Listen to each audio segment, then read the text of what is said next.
Hello friends, welcome to Study Funda. दोस्तों, आज हम बात करेंगे एयरफोर्स कॉमन एडमिशन टेस्ट के बारे में कुछ डिटेल्स के। चलिए दोस्तों, बढ़ते हैं।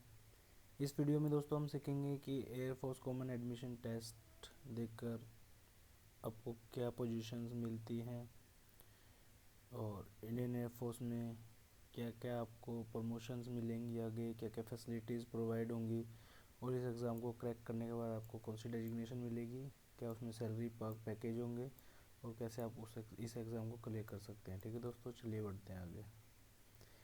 सबसे पहले इस एग्ज़ाम की कुछ डिटेल्स के बारे में जान लेते हैं। ठीक है दोस्तों, एफकेट की फुल फॉर्म होती है air force common admission test. Okay, FCAT is the primary exam for the selection to the all other branches. का मतलब क्या है दोस्तों, जो अपने CDS वगैरह के एग्ज़ाम होते हैं, CDS NDA, ठीक है, या फिर NCC सर्टिफिकेट वाले जो एग्ज़ाम होते हैं वो होते हैं हमारे फ्लाइंग ऑफिसर्स के लिए। Okay, to select the flying officers.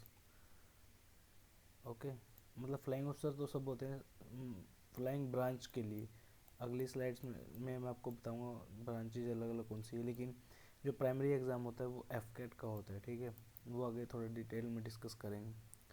ये एक बाई एनुअली एग्ज़ाम है, हर 6 महीने में एक बार होता है। ठीक है दोस्तों, फर्स्ट जो इसका पार्ट होता है जैसे एफकेट 1 बोला जाएगा तो वो फरवरी में होता है। ठीक है, तो उसका नोटिफिकेशन वगैरह एक दो महीने पहले शुरू हो जाता है, सब फॉर्म फिलिंग ये वो। ठीक है, एडमिट कार्ड आ जाते हैं, फिर फरवरी में फाइनल इसका एग्ज़ाम हो जाता है हर साल। और दूसरा पार्ट इसका जैसे एफकेट 2 जिसको बोलते हैं वो आपका सितंबर में होता है। ठीक है, अदर एग्ज़ाम जिसके थ्रू आप इंडियन एयरफोर्स को ज्वाइन कर सकते हैं, UPSC NDA exam, UPSC CDS और NCC C सर्टिफिकेट।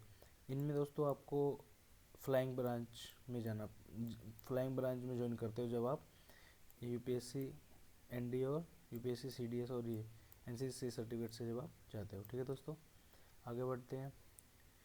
ये सारा रैंक स्ट्रक्चर है दोस्तों एयरफोर्स का, इंडियन एयरफोर्स।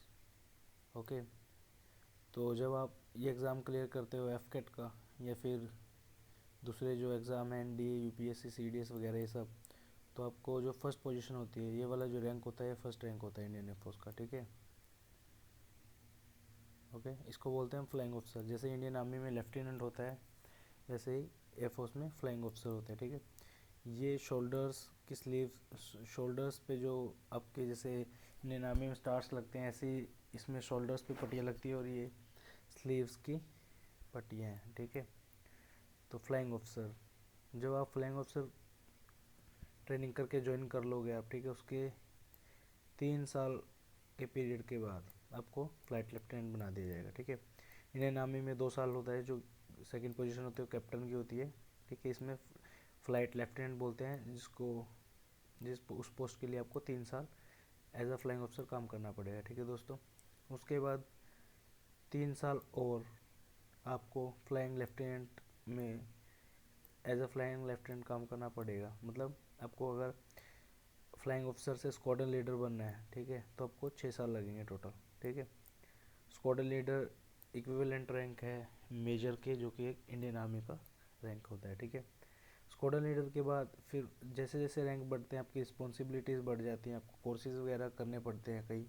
ठीक है, जब तक आप वो सब नहीं करोगे तो आपकी प्रमोशन होना बहुत, मतलब प्रमोशन चांसेस बहुत कम हो जाते हैं। ठीक है, कुछ रैंक तक मतलब ग्रुप कैप्टन तक आपको कुछ कोर्सेज करने होते हैं, उसके बाद सीनियोरिटी लेवल आ जाता है।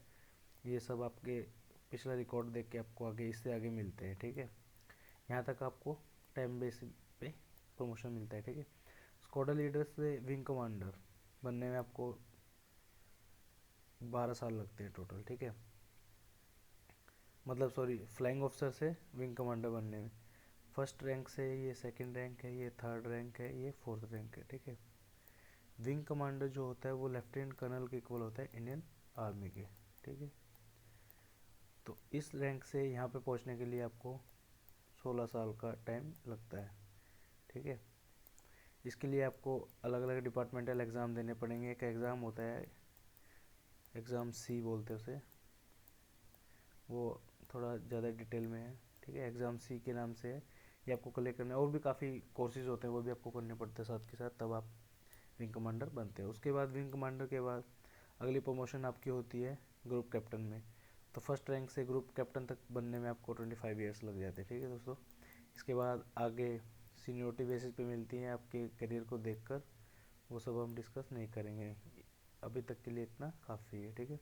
हाईएस्ट रैंक होता है एयर चीफ मार्शल, ठीक है। और जो मार्शल ऑफ द एयरफोर्स होता है ये होता है ऑनररी और वार टाइम रैंक, ठीक है ना। ये बहुत बहुत ही बड़ा रैंक है। जैसे इंडियन आर्मी का भी रैंक होता है फील्ड मार्शल, तो ऐसे ही ये 5 स्टार रैंक होता है इंडियन एयरफोर्स का, ठीक है। आगे बढ़ते हैं दोस्तों, एफ कैट। अभी इस एग्ज़ाम के बारे में कुछ डिस्कस कर लेते हैं कि एग्ज़ाम का क्या कुछ होता है, ठीक है। तो सबसे पहले जब हम इस एग्ज़ाम को क्वालिफाई कर लेंगे, जब हम फॉर्म भरते हैं तो आपको प्रेफरेंस देनी होती है, ठीक है, अपनी, कि आप कौन सी उसमें जाना चाहते हैं। तीन तीन ब्रांचेस होती हैं, पहली फ्लाइंग ब्रांच है, सेकंड टेक्निकल ब्रांच और third ground duties, okay. Flying branch, इसमें 2 टाइप के कमीशन होते हैं, बस शॉर्ट सर्विस कमीशन जो कि 14 साल का होता है, इसमें सॉरी एक ही होता है एफकेट के थ्रू, दूसरों में परमानेंट कमीशन होता है, ठीक है। टेक्निकल ब्रांच में permanent commission till the retirement and second short service commission of 14 years. This is expendable if you are satisfying the norms of the Indian Air Force, okay. Then there is ground duties, permanent commission till the retirement and short service commission as same as in the technical branch, okay. Technical branch में आपको जाने के लिए 2 exam qualify करने पड़ेंगे, एक तो वही एफकेट वाले ही है और दूसरा है ईकेटी, इसको बोलते हैं इंजीनियरिंग नॉलेज टेस्ट, ओके। ये एक 45 मिनट का एग्ज़ाम होता है, जिसमें 50 क्वेश्चंस आते हैं, ठीक है। क्वेश्चंस हम अगली वीडियोस में डिस्कस करेंगे, बाकी अभी तक के लिए इतना ही। 45 मिनट्स का एग्ज़ाम होता है, 50 क्वेश्चंस आते हैं, ठीक है। इसमें 3 टाइप के ट्रेड्स शामिल होते हैं, electronics and communication, mechanical engineering और कंप्यूटर इंजीनियरिंग, ओके। ये 3 ब्रांच टेक्निकल ब्रांच में पार्टिसिपेट करती हैं, ठीक है। उसके बाद हम बात करते हैं एयरफोर्स के कैरियर की। जब आप ट्रेनिंग पूरी कर लोगे एयरफोर्स में सिलेक्ट होने के बाद, ओके, देन आपका रैंक होगा flying officer, okay.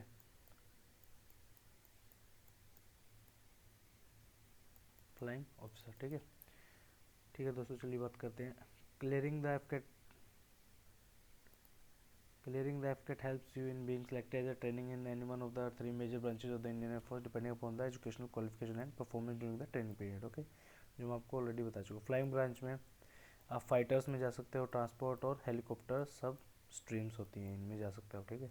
Technical branch में आप मैकेनिकल, इलेक्ट्रॉनिक सब स्ट्रीम्स में जा सकते हो। और ग्राउंड ड्यूटीज़ में एडमिनिस्ट्रेशन ब्रांच होती है, अकाउंट्स ब्रांच होती है, लॉजिस्टिक्स होती है, एजुकेशन एंड मेटीरियोलॉजिकल सब स्ट्रीम्स होती है, ठीक है। अब बात करते हैं कि आपको पे एंड पर्क्स क्या रहेंगे, ठीक है दोस्तों। All training are paid with a stipend of 21,000 during the last 1 year of the training period, ठीक है। ट्रेनिंग का इसमें एग्जैक्टली मुझे नॉलेज नहीं है कितना टाइम पीरियड होता है, लेकिन इसमें लिखा गया है कि लास्ट 1 ईयर के लिए आपको 21,000 रुपये प्रति महीना आपको स्टाइफंड दिया जाएगा, ठीक है।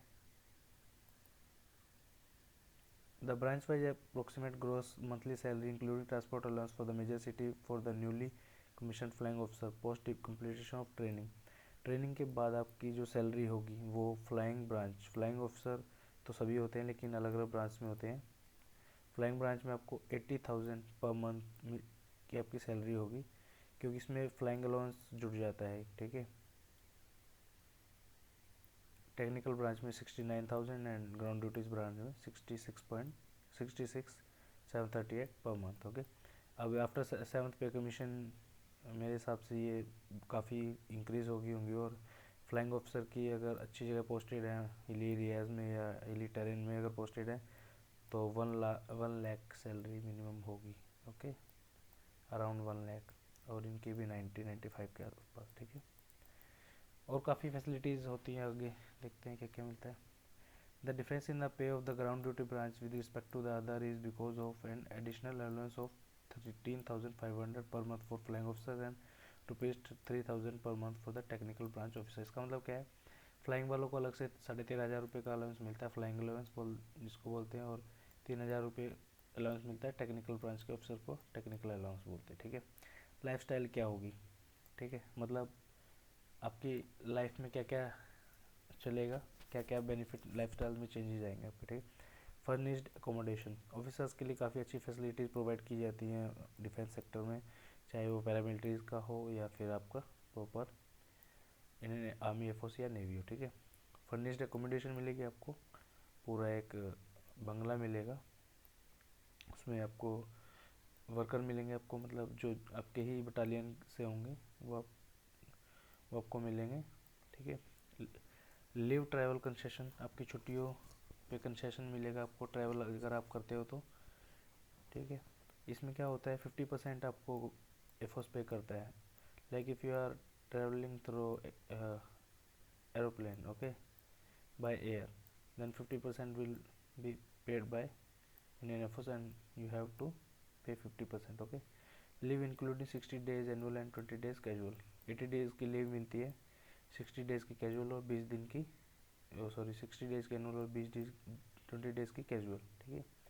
Supply of entitled ration, canteen and officers mess, आपको राशन मिलेगा, कैंटीन फैसिलिटी है, officer mess I already told कि काफ़ी अच्छी फैसिलिटीज़ होती हैं, ठीक है। Scholarship and other welfare schemes for AFWW, air force vice welfare association, okay. Scholarships और ये वही है एयरफोर्स की वाइफ्स की जो वेलफेयर एसोसिएशन, इसमें काफ़ी सारी चीज़ें होती हैं, वो सब मिलेगा। रेल में कंसेशन मिलेगा, वही जब आप इन छुट्टियों को आप अगर यूज़ करते हो तो आपको फुल, आपको वो मिलेगा, रेल में फुल मिलेगा और एयर में 50%, ठीक है। मेडिकल में क्या क्या फैसिलिटीज़ प्रोवाइड होंगी, comprehensive medical cover for self independence through free access to medical rooms and hospitals among the benefit other benefits, okay.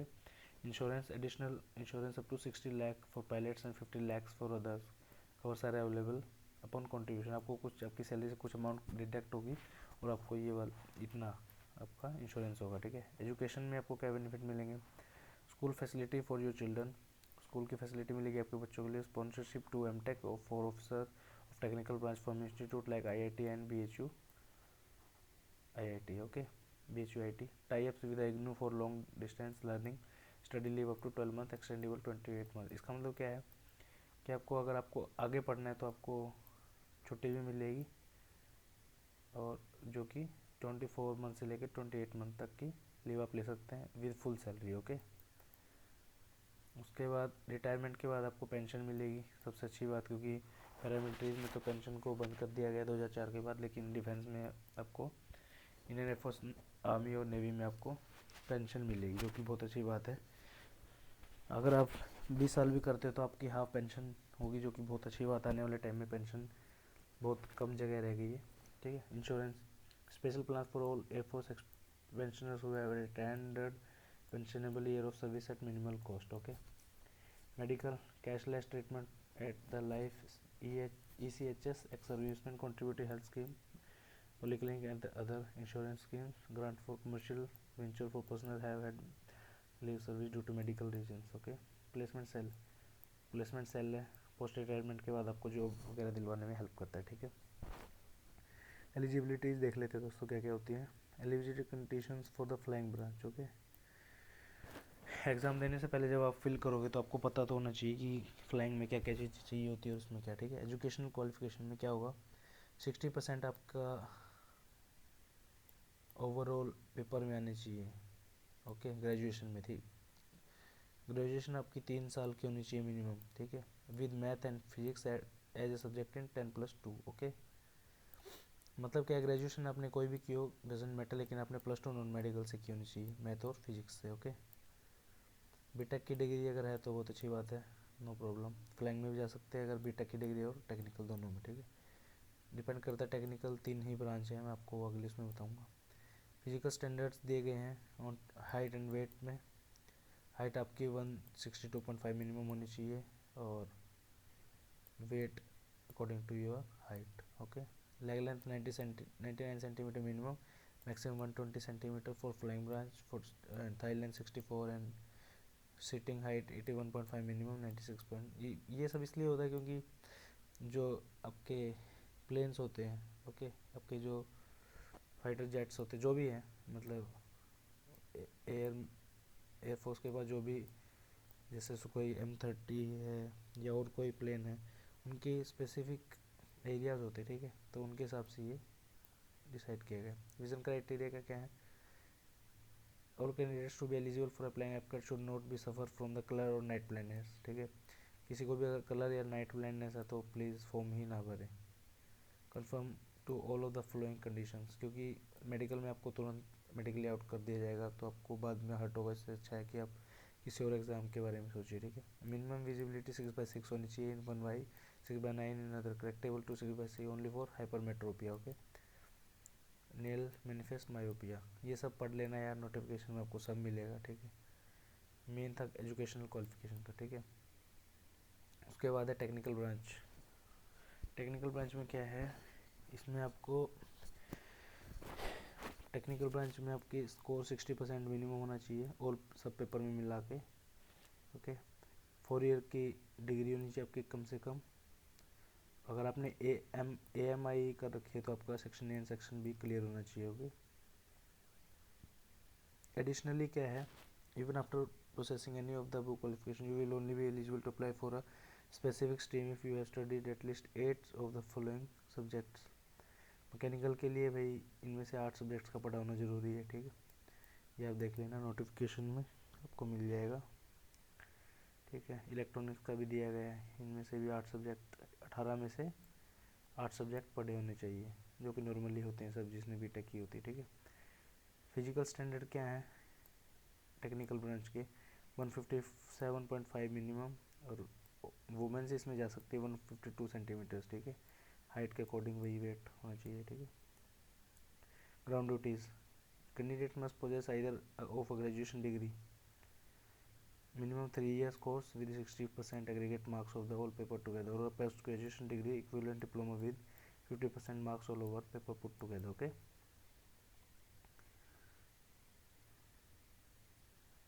ठीक है, ये है। उसके बाद इनमें देख लेना एडमिनिस्ट्रेशन और लॉजिस्टिक में क्या है, ठीक है। उसके बाद अकाउंट में अलग है, एजुकेशन कोर में अलग है। एजुकेशन में तो आपको पोस्ट ग्रेजुएशन होना चाहिए, अकाउंट में कॉमर्स होना चाहिए या पोस्ट ग्रेजुएशन M.Com वगैरह चाहिए इसमें, ठीक है।